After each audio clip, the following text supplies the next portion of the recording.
The poor are getting poorer and the rich get more rich, and capital is beating labor. Thomas Piketty has put the issue on the agenda worldwide. Large inequalities are set to hamper economic growth, trigger mental illness, and diminish social and political trust. But does it really work that way? Let's present our thinkers with the next proposition. Economic inequality, we all benefit. Thomas, that's a nice one for you, I thought. All right. Sorry. Well, it's actually, funnily enough, it's one of the prophecies of Jesus that actually came true. Nobody really considers it a prophecy, but it's definitely one that he was 100% right. You know, when he said that you will have poor with you always? That, technically speaking, is a prophecy. And he also said something about the one who has will be given more, and the one who has little, even that little that he has, will be taken away from him. So, there is, of course, a certain degree of inequality is extremely useful, and I may just quote myself, which is my favorite thing to do. This sort of, the specialization argument holds true. We need to be somewhat different in order to be able to exchange with each other. Now, as to perfect equality, that is, of course, impossible. Now, also, in the original Hebrew story of creation, God, is it 3 minutes or 2 this time? Yeah, but let me just give you one little question. You say a small amount of inequality is extremely useful. Why? Well, because I don't want to be equal with you. When you don't want to be a communist? Huh? You don't want to be a communist, is that it? Well, it would be very difficult for me to seduce you as a woman, to start with. Okay. Can I talk now?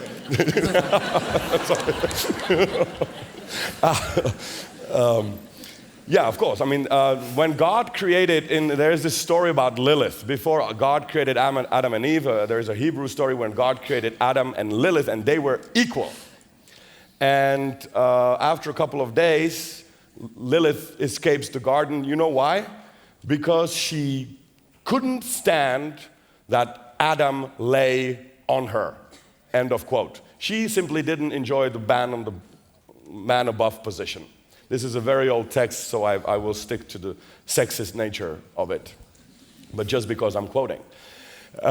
And so she leaves paradise, and God sends 3 angels to try and make her come back, and she says, no way I'm going back to this garden of oppression. I'd rather... And she said, if you don't go back, you will have to give birth to 100 children a day, and you will have to eat this 100 children a day, and then you'll become the mother of all demons. And she said, fine. Just as long as he's not laying over me. Now, this is a story about creation. You have this deity that creates the world and quarks and atoms and gives them this spin and creates antimatter in 7 days. No problem. Then there is this sort of a sexual position problem, which I think every beginning sexual counselor could solve in a second. You know, try the other. Why is it derogatory? Is it because of the dirt? Well, build a bed. There is a sea. There are other positions where you can be laying equally next to each other. But God couldn't solve it. Why could God solve the huge problem with matter, and then he couldn't really solve this baby problem in inequality? Because it's symbolic. In this case. So perfect equality will never, ever be the case. So a little bit of inequality to the point where we can all want to play the game again. That's the level of inequality that we want. That everyone in the room wants to play I mean, that's why we play football, because we want to be unequal. But Thomas, it's lovely you take us back to the book of Genesis, but can we also take you back to Thomas Piketty and economic inequality in these days? Yeah. I think the mess that Thomas Piketty... Every game that we starts as an ideal communism. Take Monopoly. Everybody has the same amount of cash, the dice is fair, and we have all the same chance of winning. Every game starts in a communist way, okay? And every game ends in a monopoly. Now, what Piketty did was a wonderful thing, and I think, and I'm really happy for it, and I think it created so much havoc, is because finally a continental economist was translated into English. This is why there was so much havoc. But as I said, even Jesus knew that capital attracts each other. If you have a lot, then you will have more and more. And if you have very little capital. So this is something that we've known. And it's not against nature to be unequal, it's against nature to be equal. What is against nature is to behave like pricks, if you can. What is against nature is to misuse your position, if you can. What is against nature is to be arrogant, mistolerant, and threatening. And that's what no group should be. Poor shouldn't be that way, rich shouldn't be that way, women shouldn't be that way, men shouldn't be that way, adults shouldn't be that way, children shouldn't be that way. And now I'm, of course, and my last argument is, and that's a very practical argument, you will like it, I have very many friends in Switzerland who came up with this minimum income thing. And my argument was always the same. I say, if you really care for the poor, then care for the really poor, which isn't the Swiss poor. So I would be for global, not now, but especially because of this digital technology that will most likely work for us, not only in muscle terms and not only in IQ terms, but also in other areas. Maybe next time you will have an artificial intelligence arguing here with us. This is absolutely thinkable. This is something that we've all seen on YouTube. But wouldn't it be a nice world where we could actually keep the differences, keep the inequality, but be sure that the Dutch children gets medical treatment the same way an Indian children gets medical treatment. And it would be also, and why are we so fixated with this idea of a nation? Nation is an extremely new idea. It's much younger than the cities you live in, and yet you don't identify yourself with Amsterdam as much as you identify yourself with your Dutchness. Thomas, we've got a colleague of yours who's really eager to react. Mark, please. Well, yeah, talking about, because the question was, please. Do we all profit from inequality? Well, of course, not all of us, right? I mean, those at the bottom line don't profit from inequality, at least not in the same way.